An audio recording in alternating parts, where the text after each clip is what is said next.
From legendary filmmaker Ridley Scott and screenwriter Dan O'Bannon comes the 1979 science fiction horror movie that not only kickstarted the outer space horror boom of the 80s, but also launched the infamous Alien franchise.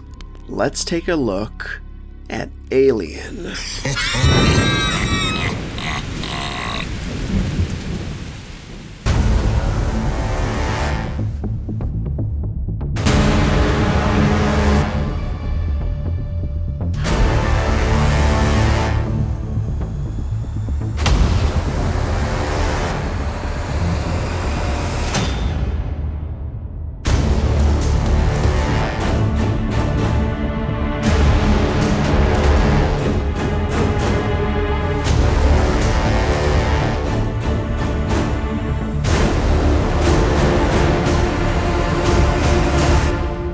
I'll say this right from the start.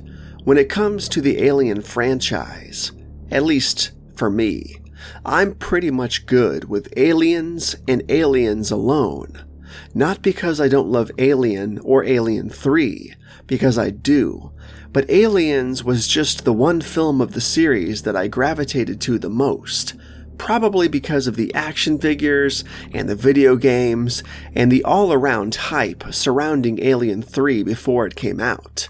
Alien just always seemed to be a little bit on the back burner, and even after Alien 3 came out and hit home video, I still found myself watching Alien the least out of the initial trilogy, watching Aliens and Alien 3 on a semi-regular basis, but only revisiting the original film on a very infrequent basis. Why that is, I'm not too sure. I never found the first film to be boring or too slowly paced, so that wasn't it. As a matter of fact, I've always had a fondness for the slow crawl and looming dread of the original film. Even as a young kid, the film just reveled in that thick, tension-building atmosphere, not unlike the vein of The Shining or other films of that caliber. Even though technically Alien came first, the slow burn pace that grows and grows and grows into something extreme later in the story is something totally present in both Alien and The Shining, a type of story presentation I've simply always been a fan of. I do recall, however, that a lot of my friends didn't really enjoy the original Alien film whatsoever, and while they, like me, embraced Aliens and Alien 3 much more than the first, their reasons for not watching the first film as much as the other two were much different from mine, because I still loved and appreciated the first film, while they, for the most part, found it to be boring, slow, stale, and simply not scary. At least, that's the gist I got from it during our childhood conversations about movies we probably should have not been watching. For me, I think the biggest reason that I didn't go back to the Alien well and would have rather watched its two sequels instead was because of how fast-paced, in-your-face, and action-packed they were in comparison to the first. And I loved seeing the variety of xenomorphs on display. With that said, every time I watched the original, during my very occasional viewings of the film, I was reminded of how frightening it really was regarding its titular monster. The way it looked, at least the full-grown version, the way its face was framed and its extreme close-ups. I mean, this thing looked terrifying, like some kind of horsefly mixed with a shark or something. Just absolute nightmare fuel. Alien is a story set in the distant future and tells the story of the crew of the commercial spaceship known as the Nostromo, who are on their way home when they suddenly pick up a distress call from a distant moon called LV-426. The crew, under obligation to investigate this distress call, descends on the small planet thereafter. After coming across a crashed spacecraft, gargantuan in size and of unknown origin, 3 members of the crew figure out that the distress call is being omitted from inside. They soon come across an enormous dead alien pilot, infamously dubbed the Space Jockey, who seemingly died from the enormous hole in its chest, a hole that looks like something burst out from it. When the team thereafter encounters a large room filled with what seems to be thousands of eggs, one of the explorers, Kane, is attacked by the occupant of one of the eggs, a creature known as a facehugger, leading the team to rush back to the spaceship and back up to the Nostromo in order to remove whatever this parasite is from Kane's face.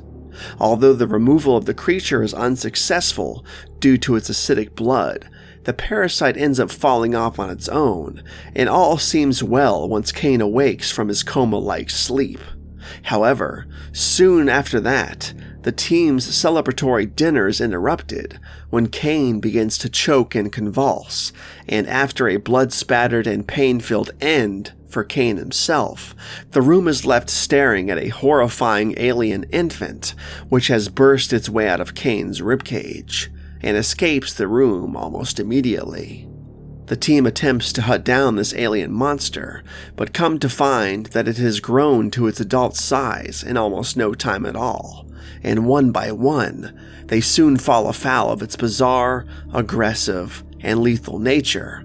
The film concludes with our lone survivor and heroine of the entire franchise to come, Ellen Ripley, played in glorious fashion by the legend herself, Sigourney Weaver, battling it out with the xenomorph drone, as it's actually called, determined not only to save herself, but save anyone else who may come into deadly contact with the creature should she fail.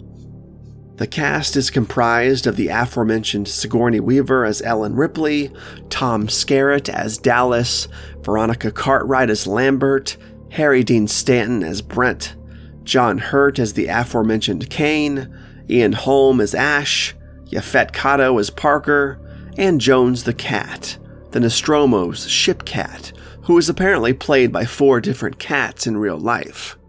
The cast are all excellent in the film, and bring a gritty ruggedness to the portrayals of these characters that make them truly believable.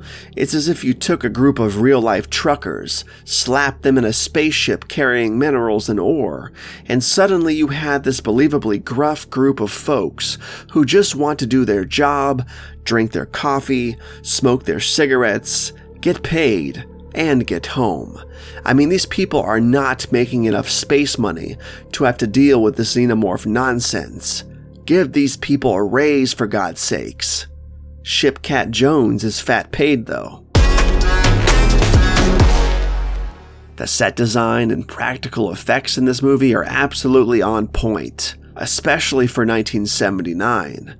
You really do feel immersed in the scope and size of the locations on display in this film, from the Nostromo itself to the bowels of the derelict spacecraft on LV-426.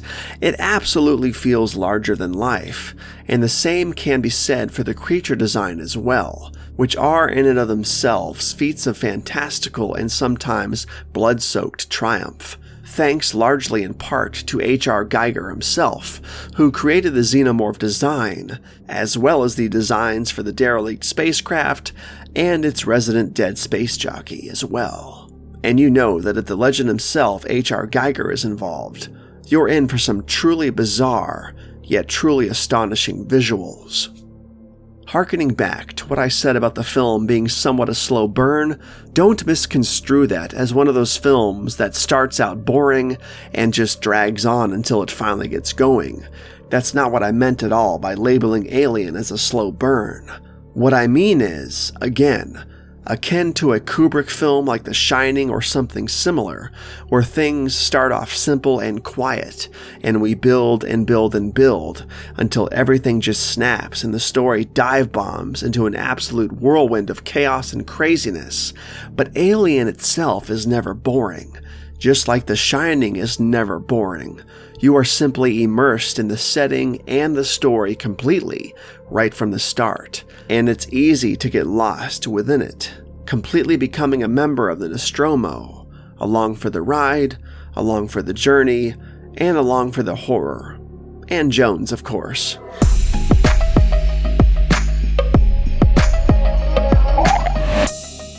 Composer Jerry Goldsmith also killed it with the soundtrack for this film. I mean, it is fantastic. All cylinders were firing with Alien, and although childhood me preferred the action horror madness of Aliens and Alien 3 over this film, well, I guess I still do if we're being honest, Alien's place as the masterpiece space horror epic it is an inarguable fact. Fantastically written by the legend himself, Dan O'Bannon, impeccably directed by Ridley Scott, and the introduction to space horror's best final girl of all time, Sigourney Weaver's Ellen Ripley, and Jones the Cat. Alien is a crystal skull.